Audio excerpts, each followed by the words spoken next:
Buenos días. Lleno, por favor. La crisis económica por la que atraviesa el mundo, especialmente Japón, Europa Occidental y los Estados Unidos, son consecuencia de las restricciones de petróleo impuestas por los países productores y por el costo del mismo, que en el periodo de 1974 se ha multiplicado por 4. La razón es sencilla y las consecuencias están a la vista. Los países consumidores de petróleo han tenido que multiplicar por 4 su desembolso en divisas, lo que ha venido a repercutir en el alza de precios de otras materias primas y productos manufacturados. La consecuencia es la inflación y el paro. O se continúa la marcha de producción a precios más altos, con lo que se suprimen las compras y se crean grandes stocks, o se deja de fabricar en los países industrializados, con lo que se origina el paro. La Organización de Países Exportadores de Petróleo, OPEP, descubrió este arma secreta el 26 de diciembre de 1973 al determinar el precio de los crudos en $11.65 el barril. A ello se añadía una reducción del 15% en las exportaciones de los países árabes a los países consumidores. Con la falta de petróleo y el aumento de su precio, comenzó la crisis económica que afecta al mundo, ya que esta fuente de energía es la base de toda nación industrializada. Gran parte de la electricidad que se consume nace en generadores que usan petróleo como combustible. La gran mayoría de máquinas utilizan lubricantes fabricados con este elemento. Además, se emplea en la producción de pinturas, fibras sintéticas, caucho, abonos, plásticos y una gran variedad de productos que se aproxima a los 300.000. Entre ellos, la gasolina, cuyo precio se ha incrementado de un modo considerable en todos los países importadores de petróleo. La situación y el ritmo de consumo, que aumenta en un 8% anual, ha hecho enfrentarse seriamente a la necesidad de utilizar otras fuentes de energía como la atómica, el gas natural, el carbón, la fuerza hidráulica y la energía solar. Los científicos trabajan infatigablemente, pero cualquiera de estas soluciones no es inmediata y se precisa continuar utilizando el petróleo. Para ello, se han intensificado las prospecciones en cualquier lugar donde se sospeche una remota posibilidad de encontrarlo: en los esquistos del oeste norteamericano, en las arenas bituminosas canadienses y en los mares del norte y de Irlanda, entre otros lugares. Sin embargo, las grandes reservas conocidas hasta el momento se encuentran en la Unión Soviética y en las tierras árabes y musulmanas de Oriente Medio y África del Norte. Esto significa que los países comunistas y arábigo-musulmanes controlan las más grandes fuentes petrolíferas y que cualquier problema político puede desencadenar una crisis económica en los países compradores.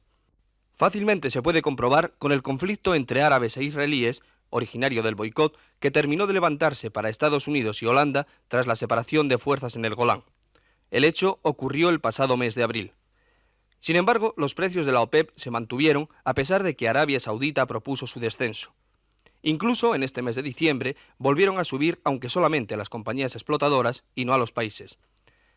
Esta situación ha dado al traste con las economías desarrolladas, que han visto paralizada su evolución e incluso gravemente afectadas sus balanzas de pagos. Este aviso, no obstante, sirve a los países occidentales para prepararse cara a un futuro no muy lejano, ya que sirve para meditar sobre una interdependencia que todavía no se ha puesto en marcha. Cada uno trata de resolver su propio problema, aunque sea compitiendo en los precios. Es preciso considerar que el petróleo no es inagotable y que si han de proveerse a las economías del futuro, el reparto habrá de hacerse ordenadamente. Este orden administrativo y la menor dependencia del oro negro pueden lograr que el mundo llegue a la era de la energía nuclear.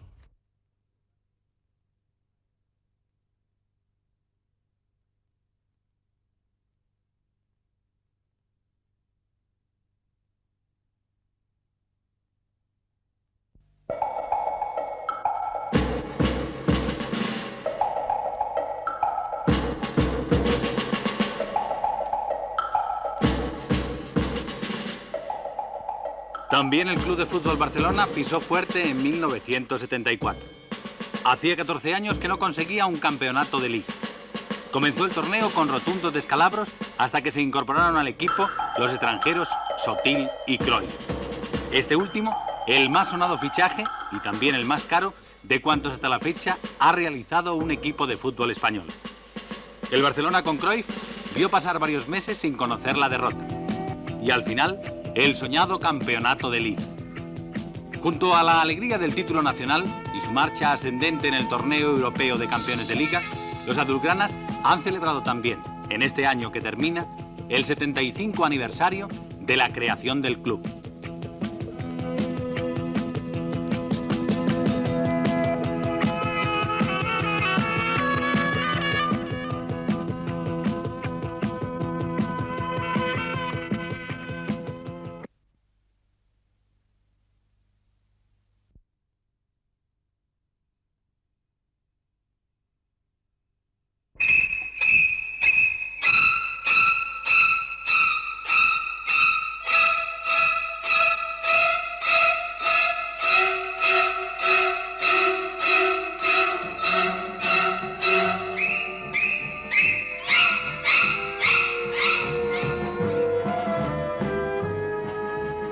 La lucha del diablo contra el representante de Dios es el momento cumbre de una película que en este 1974 hizo estremecer a miles de personas y que seguramente en 1975 también se apoderará de los mecanismos nerviosos de los españoles.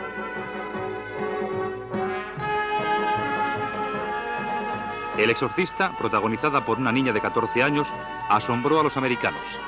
Fue estrenada en Nueva York poco después de la Navidad y a pesar de las advertencias de la productora de no recomendar el espectáculo a personas extremadamente nerviosas, los locales de cine se han llenado una y otra vez.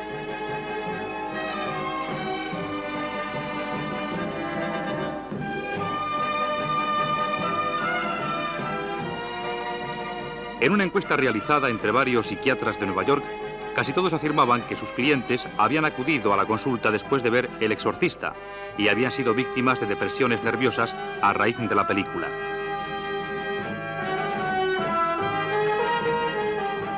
El terror, el tema diabólico, estuvo representado por esta película que seguramente marcará una etapa en la historia del cine.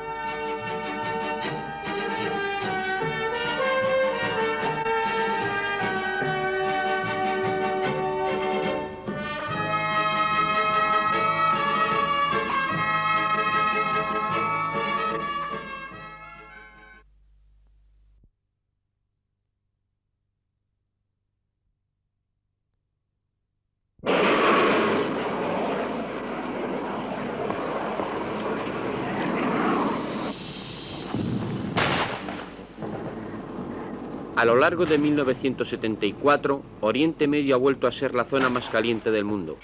El secretario de Estado norteamericano, Henry Kissinger, que buscaba para el presidente Nixon, acosado en el interior, un gran triunfo internacional, luchó durante la primera mitad del año para conseguir la separación de las fuerzas que habían luchado en la guerra de octubre de 1973, tanto en el Sinaí como en el Golán, y evitar así un nuevo conflicto.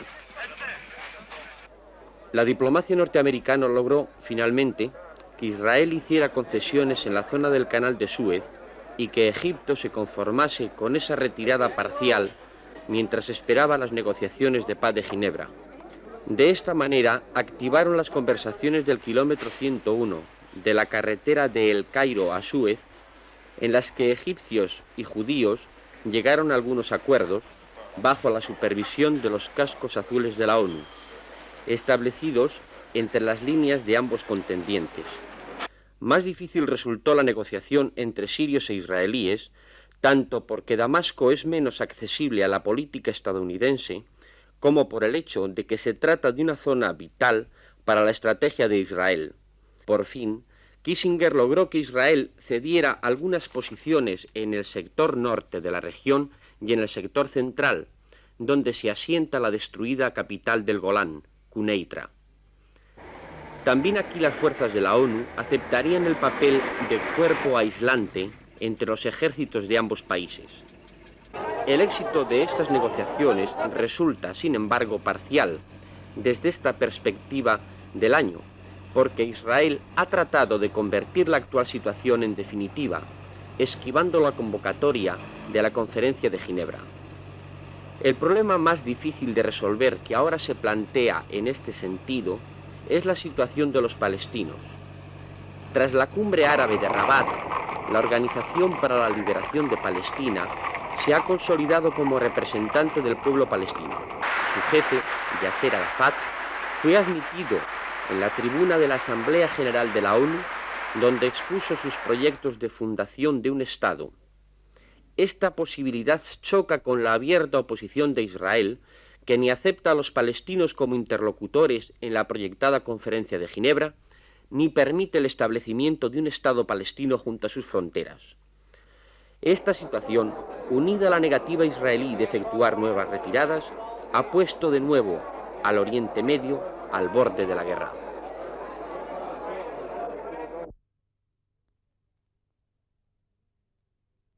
Bueno, pues la temporada pasada no pude hacer mucho, puesto que me dieron el carné un poco tarde, pero en fin, decidí venirme a Sevilla y torear unos 10 festivales para recalentamiento, digámosle, y prepararme vista a la próxima temporada. Pues muy poquita cosa, pero para mí muy importante, porque, como tú sabes, dieron el permiso de torear a pie a las mujeres a final de temporada, justo en el mes de septiembre.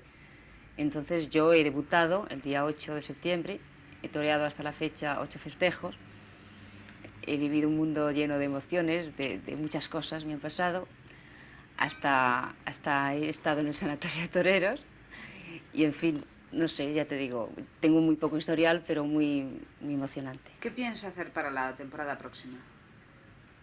Pues pienso, por supuesto, la temporada próxima para mí es como muy importante. Pienso haber aprendido mucho en este tiempo, ya que yo me estoy entrenando todos los días, estoy en el campo, estoy viviendo ahora en Andalucía. Ya te digo, quiero torear pues todas las novilladas posibles, sin picadores, hasta que yo me crea capaz de torear con picadores, es que me siento capaz de hacerlo, y aprender mucho y hacerlo lo mejor posible. Pues si Dios quiere, pienso torear en febrero, debutar con picadores, en Marbella. ¿Tienes alguna cicatriz? Sí, tengo 3. ¿Dónde? Una de ellas me la dieron en América, en el vientre, y las demás en la ingle y parte así más o menos escondiditas. Sí. ¿Sí? Sí, tengo, sí. ¿Piensas hacerte la estética?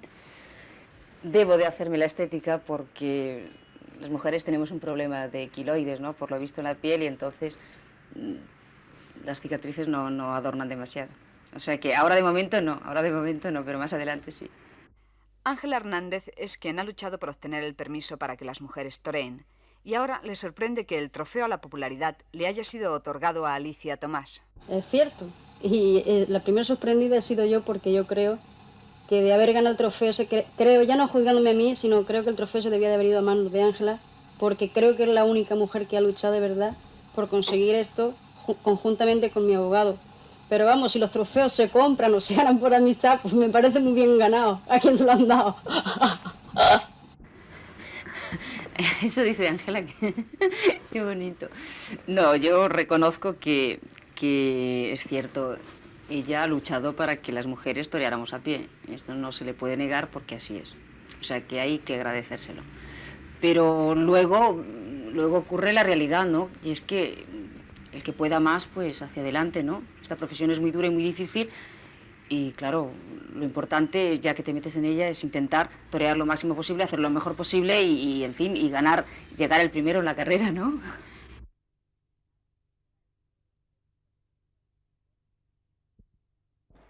Las economías individuales de los españoles han crecido durante 1974 de un modo satisfactorio al rebasar el nivel de $2.000 de renta per cápita. Exactamente, según las cifras que han arrojado el barajar con los números, $2.072. Pero esta expresión de renta per cápita, ¿qué significa exactamente?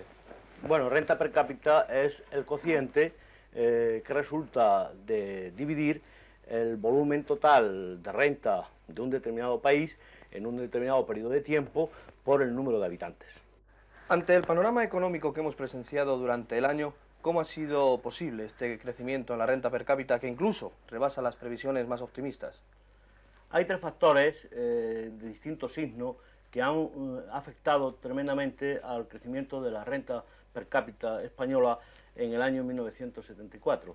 Concretamente, ha habido un crecimiento real del Producto Nacional del orden del 5,5% aproximadamente, pero simultáneamente ha habido una revalorización de la peseta respecto al dólar, y ha habido un incremento fortísimo de los precios que naturalmente han afectado a la cifra monetaria de renta per cápita.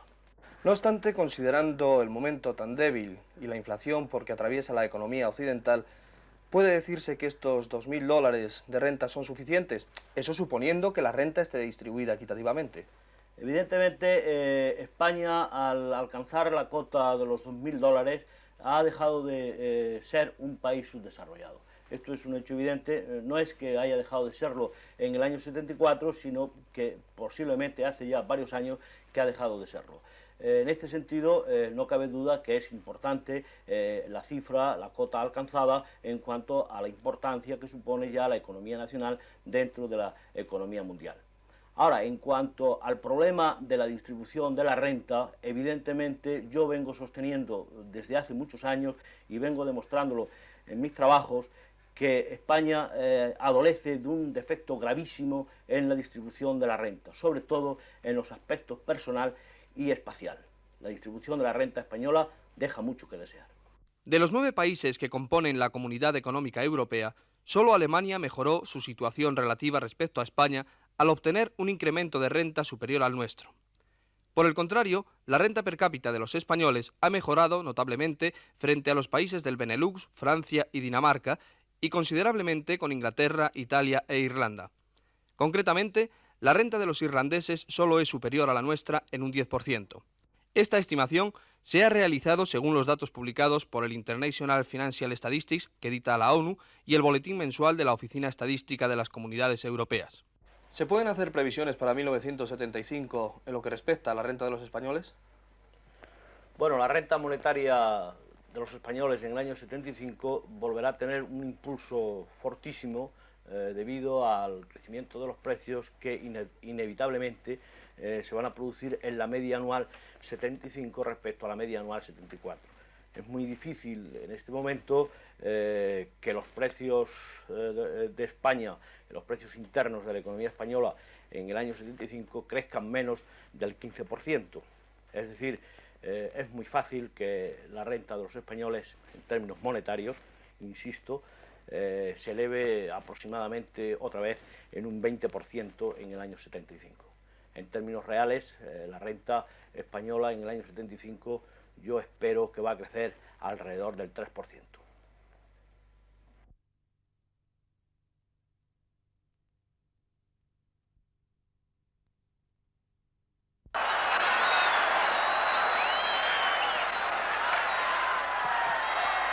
El 20 de noviembre, Iríbar, guardameta de la selección española de fútbol, igualaba en Glasgow, frente al conjunto escocés, el récord de Zamora, 46 veces internacional.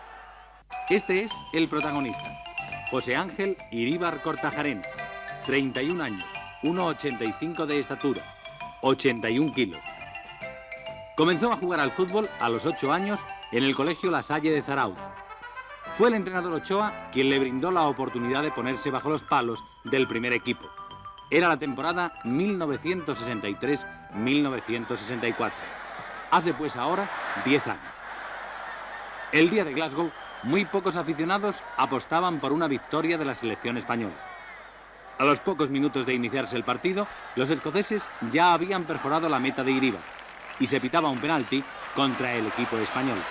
Iríbar, intuyendo la trayectoria del balón en un alarde de reflejos, detenía el esférico y conseguía para su equipo una inyección de moral decisiva para la victoria española. Iríbar siempre se ha negado a hablar de sus cualidades como guardameta. Sin embargo, Zamora, cuyo récord ya está igualado, nunca se opuso a glosar las facultades deportivas del portero de nuestra selección. Un gran portero, como es Iríbar, un hombre que por su continuidad ha demostrado poseer unas grandes cualidades, ocupe el lugar que yo he ocupado hasta la fecha, es decir, el de batir un récord.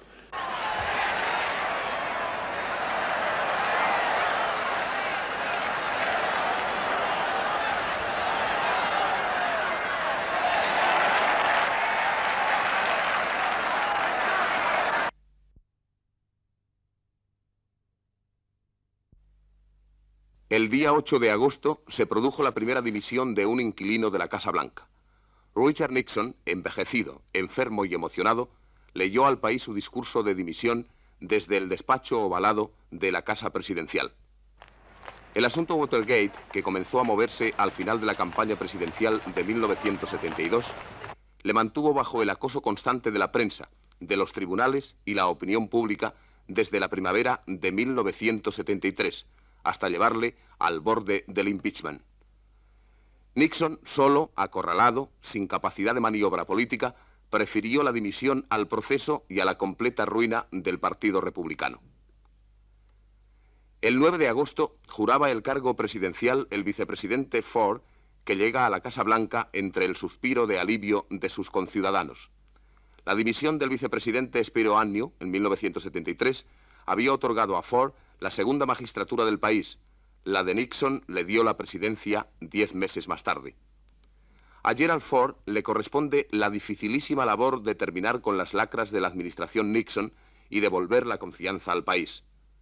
El caso Watergate, los desertores de Vietnam, la crisis de la energía y el hundimiento del partido en las últimas elecciones parciales para el gobierno de los estados, la Cámara de Representantes y el Senado, dejaron a Estados Unidos un tanto a la deriva.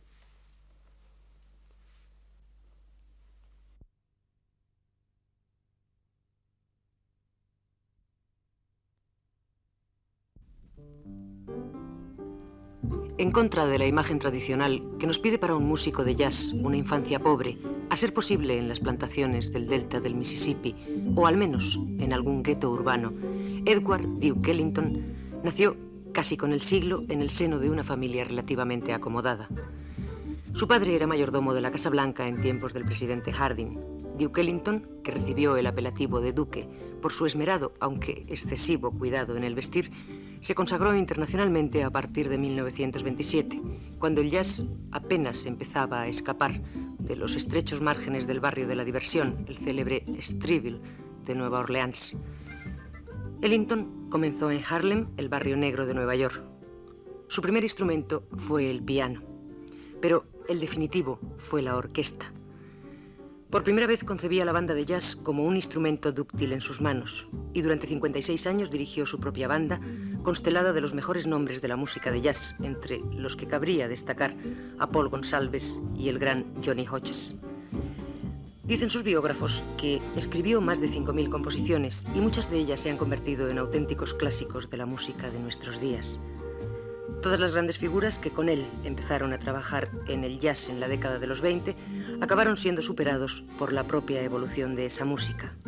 Solo Duke Ellington supo estar por encima de modas, dictando siempre nuevos caminos. El jazz nunca pudo vencerle. Tuvo que llegarle la muerte el pasado 24 de mayo para que su enorme creatividad dejara de producir obras maestras.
La lucha del diablo contra el representante de Dios es el momento cumbre de una película que en este 1974 hizo estremecer a miles de personas y que seguramente en 1975 también se apoderará de los mecanismos nerviosos de los españoles.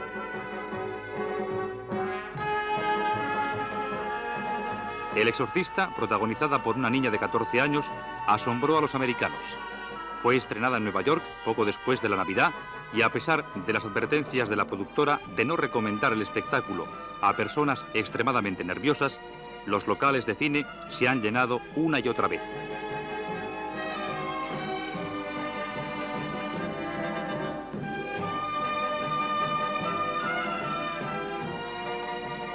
En una encuesta realizada entre varios psiquiatras de Nueva York, casi todos afirmaban que sus clientes habían acudido a la consulta después de ver El Exorcista y habían sido víctimas de depresiones nerviosas a raíz de la película.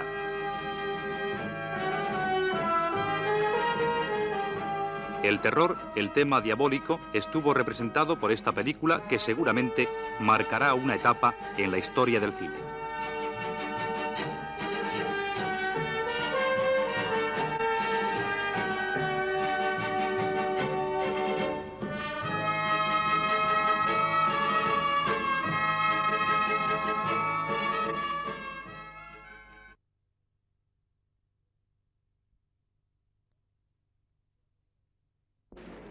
El ama de casa, como administradora de la economía familiar, ha conseguido durante 1974 ahorrar o ha tenido que echar mano de ahorros anteriores para nivelar su presupuesto. Bueno, yo creo que el ama de casa ha conseguido nivelar su presupuesto, pero gracias precisamente a ese último sentido que tiene el ama de casa, que tiene que administrar y manejarse con el presupuesto que tiene. Pero realmente creo que para el ama de casa este año 1974 ha sido mucho más difícil que otros años y que le ha costado mucho más mantener ese presupuesto familiar. Los precios han subido muchísimo, el aumento del índice de vida es de un 16% y sin embargo posiblemente en los productos alimenticios el aumento ha sido mayor. O sea que el ama de casa ha tenido muchas dificultades para mantener el presupuesto. Lo que nunca comprenderá el ama de casa es ese tanto por ciento con el que mensualmente se encuentra, en el que estadísticamente se le indica cuánto ha gastado más que el mes anterior. Si se le dijera, y lo decimos, que durante 1974 este índice, el del coste de vida, subió algo más de un 16% frente a un 26% correspondiente a los salarios, no cabe duda que pondrán el grito en el cielo. Sin embargo, la representatividad de este índice es la marcada por las estadísticas y digna de todo crédito. Es, por tanto, optimista, aunque parezca lo contrario. Sin duda alguna, en el balance de 1974 constan como favorecidos los asalariados, en términos generales, en situación neutral los pequeños comerciantes e industriales y como perjudicados los agricultores autónomos, afectados además por la gran sequía que España padece, los jubilados y los grandes empresarios en general. No obstante, aunque los trabajadores por cuenta ajena han salido este año más favorecidos que las empresas, debido a los aumentos salariales y utilización de convenios colectivos, la psicosis se ha manifestado en la cesta de la compra. Aunque existen medidas antiinflacionistas para controlar y garantizar el precio de los productos, el ama de casa ha visto impotente la escalada continua en muchos artículos de primera necesidad.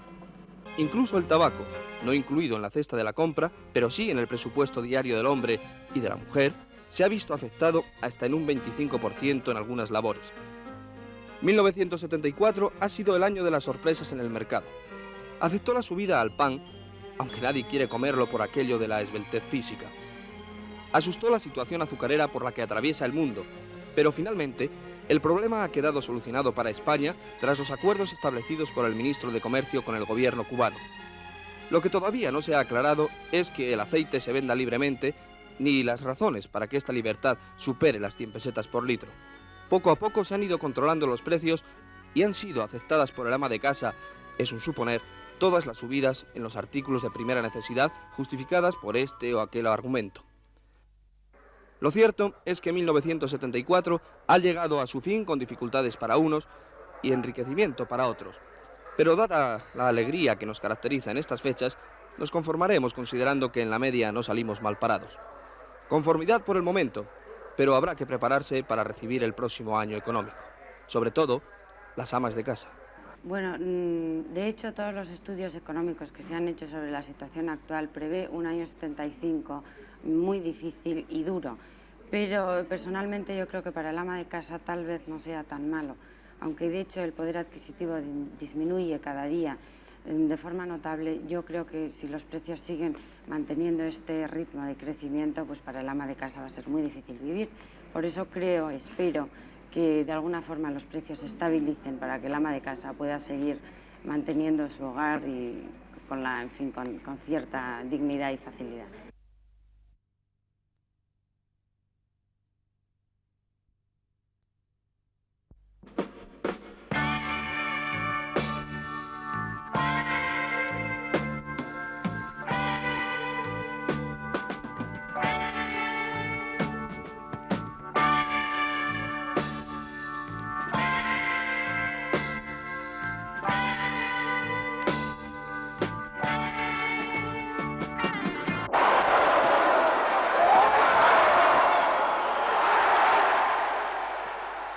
¿Recuerdan ustedes estas imágenes? Efectivamente, no pertenecen a 1974. Corresponden al encuentro que nuestra selección de baloncesto disputó frente a la de la Unión Soviética en Eurobásquet 73. Para el conjunto español supuso la victoria el subcampeonato de Europa. Hubo muchos aficionados que calificaron aquel triunfo como algo fortuito. Habría que esperar a los campeonatos del mundo celebrados en julio de este año en Puerto Rico para calibrar si nuestra selección, que dirige Díez Miguel, era un conjunto fuerte o su medalla de plata en los campeonatos de Europa fue algo más que una sorpresa. Y en julio la incógnita se despejó. La selección española de baloncesto se clasificaba en quinto lugar entre las 138 afiliadas a la FIBA. La prensa especializada destacó este triunfo como el más sonado de cuantos a nivel internacional ha conseguido el baloncesto español. Estos fueron algunos de sus protagonistas.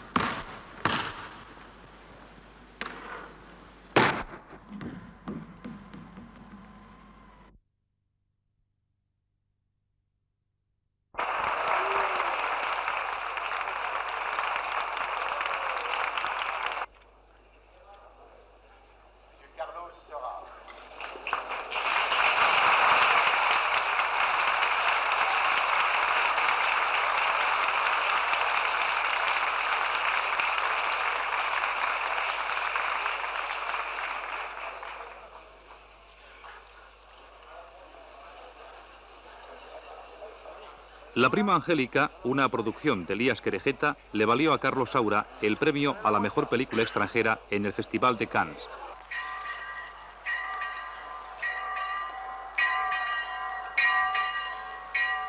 Son las campanas de las clarisas.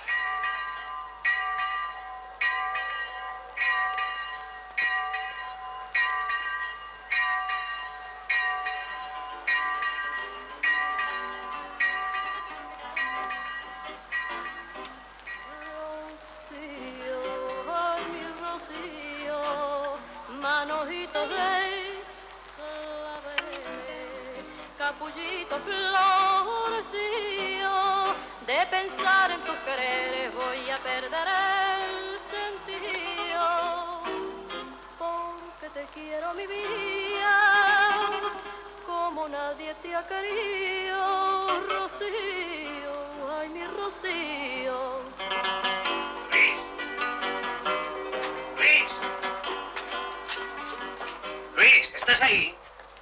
¡Baja inmediatamente!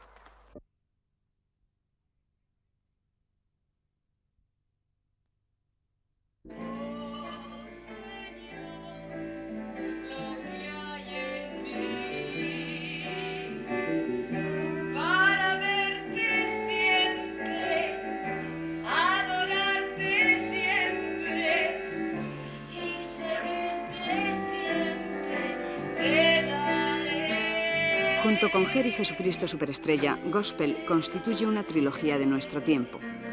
Ante su estreno, los más timoratos se rasgaron las vestiduras y sacaron de entre sus farisaicas mangas el argumento de si sería ortodoxo que la figura de Jesús fuese incorporada por un payaso, a pesar de haber sido representada ya en la Catedral de San Pablo en Pittsburgh. Contra la marea de excesivo puritanismo, Gospel fue estrenada con la asistencia de su autor John Michael Tebelak, que dirigió su puesta en escena en nuestro país y demostró que cualquier senda es buena para acercar a los hombres la figura de Dios, especialmente si el camino es sencillo y directo.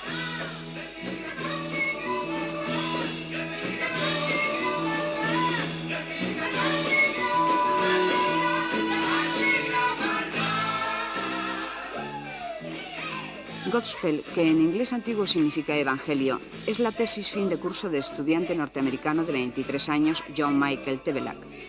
Fue estrenada en Estados Unidos en 1971 con música de Stephen Schwartz y ha sido representada ya en 7 países, entre ellos Venezuela, Argentina, México y Australia. En España se estrenó hace 2 meses, representada por jóvenes entusiastas que fueron elegidos a través del periódico sin que la mayoría de ellos hubiesen tenido anteriormente experiencias teatrales.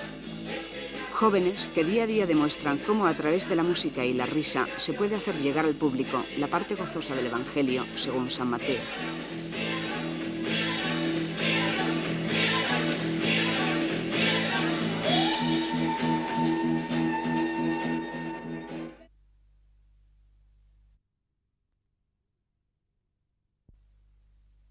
Un libro, Portugal y el futuro, daría lugar a la revolución más clamorosa del año. Esta obra, escrita por el general Antonio de Espínola, héroe portugués de la guerra colonial, serviría de catalizador para el descontento reinante entre la oficialidad del ejército lusitano. El gobierno de Marcelo Caetano, continuador de la política inaugurada por Salazar al final de los años 20, no supo valorar la situación revulsiva creada por el libro, que exponía la imposibilidad de ganar la guerra de las colonias y proponía la negociación y la independencia de las provincias africanas como único camino para conseguir la paz. Espínola, su jefe del Estado Mayor del ejército lusitano, fue destituido y el ejército respondió con la frustrada rebelión de Caldas de Rainha el 17 de marzo, que sería un globo sonda para la revolución ya en marcha. Un mes más tarde, el 25 de abril, se produjo el levantamiento militar que acabó con el salazarismo. Los sublevados pusieron al general Espínola al frente de la presidencia provisional. Los exiliados políticos regresaron del extranjero, los desertores que se negaron a combatir en África también. Se formó un gobierno provisional, con representantes de todos los partidos, que devolvió al país las libertades perdidas casi medio siglo antes. A continuación, se inició la obra descolonizadora, el quehacer más doloroso y urgente que esperaba el movimiento de las Fuerzas Armadas. Guinea-Bissau conseguía su independencia en septiembre. Mozambique obtuvo ese mismo mes el acuerdo por el que accederá a la independencia en la próxima primavera. Angola comenzaba las negociaciones de la independencia en octubre. Las islas de Santo Tomé y Príncipe hacían lo propio en noviembre y las Comores en diciembre. Mientras tanto, el país soporta las convulsiones interiores inherentes a cambio tan dramático. La primera crisis provocó la dimisión del primer ministro, Da Palma Carlos.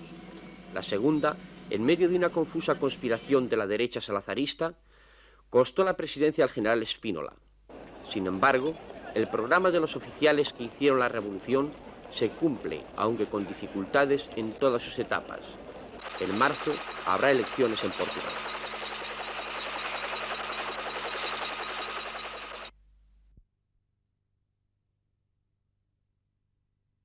La moda Gatsby vino primero. Un montaje publicitario impresionante consiguió dar a conocer en muchos países la futura presencia de una película que prometía ser un éxito. Basada en la novela de Scott Fitzgerald, El Gran Gatsby ha sido una de las producciones más costosas de Hollywood, sobre todo en su lanzamiento. 11 millones de dólares se invirtieron en la película y 6 millones en la publicidad. En total, unos 1.000 millones de pesetas. Al final, solo ha sido negocio en Estados Unidos, Australia, Argentina y España. En los demás países, donde se ha proyectado, ha sido un fracaso.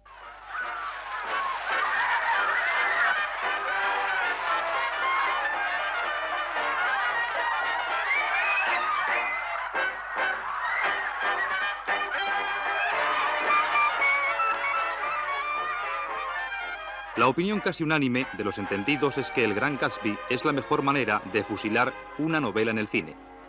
La cinta no ha tenido el éxito que sus productores esperaban, y la moda Gatsby ha tenido, sin embargo, todo el éxito que los comerciantes, acaso, no sospechaban.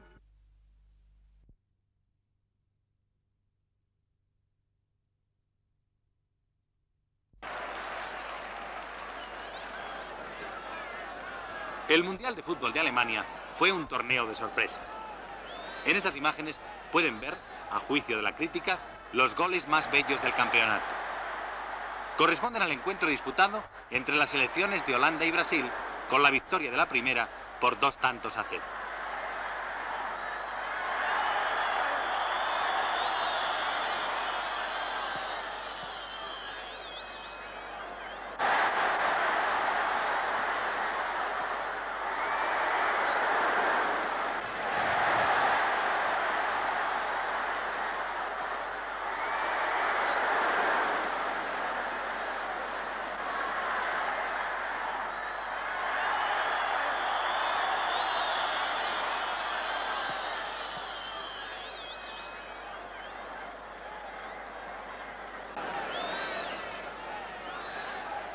Y por fin, la gran final entre los equipos de Alemania Federal y Holanda.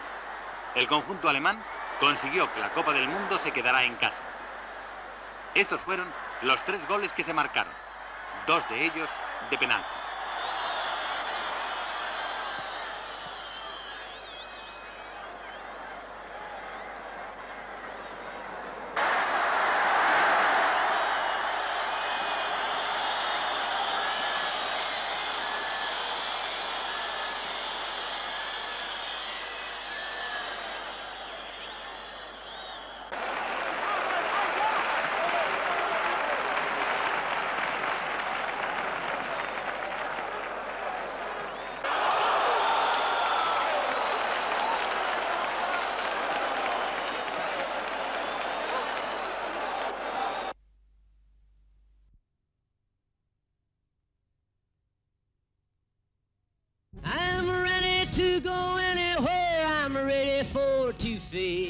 Into my own parade, cast your dancing spell my way, I promise to go under it. El día 3 de enero, y con Chicago como escenario, Dylan comenzaba su gira monstruo con The Band, el gran grupo canadiense que abarcaría 21 ciudades y 39 conciertos. Las cifras son locuaces por sí solas. 700.000 espectadores pudieron verle en persona y más de 10 millones de solicitudes de entradas tuvieron que ser rechazadas por haberse agotado las localidades. El beneficio bruto de la gira superó los 5.000 millones de pesetas. Y era lógico el interés, porque tras la célebre gira de 1966, también con The Band, que le llevó a Suecia, Australia, Francia, Inglaterra y Estados Unidos, solo se habían producido 3 presentaciones personales de Bob Dylan. La primera en 1968, con motivo de un concierto en memoria de su maestro, el gran Buddy Guthrie. El año siguiente cobró más de 2 millones de pesetas por cantar 30 minutos en la isla de White. Y en 1971 surgió inesperadamente junto a George Harrison, Ringo Starr y Leon Russell para recaudar fondos con destino a Bangladesh. La vuelta de Dylan, en una gira que abarcó los 2 primeros meses del año, ha sido, sin duda, la gran noticia musical de 1974.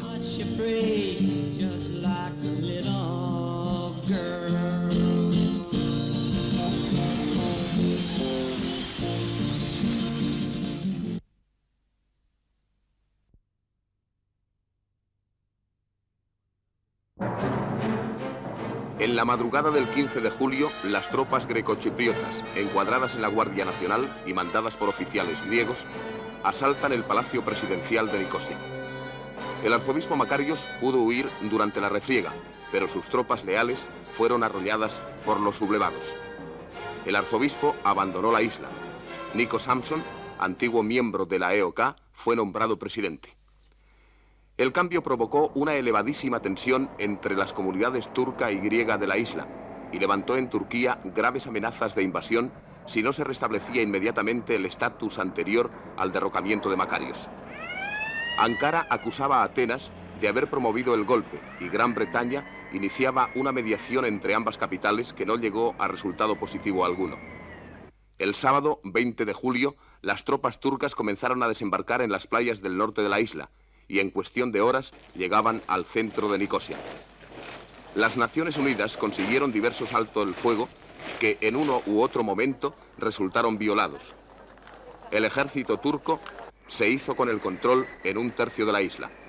La consecuencia más importante de la caída de Makarios y de la invasión turca de Chipre fue el derrumbamiento del régimen de los coroneles griegos.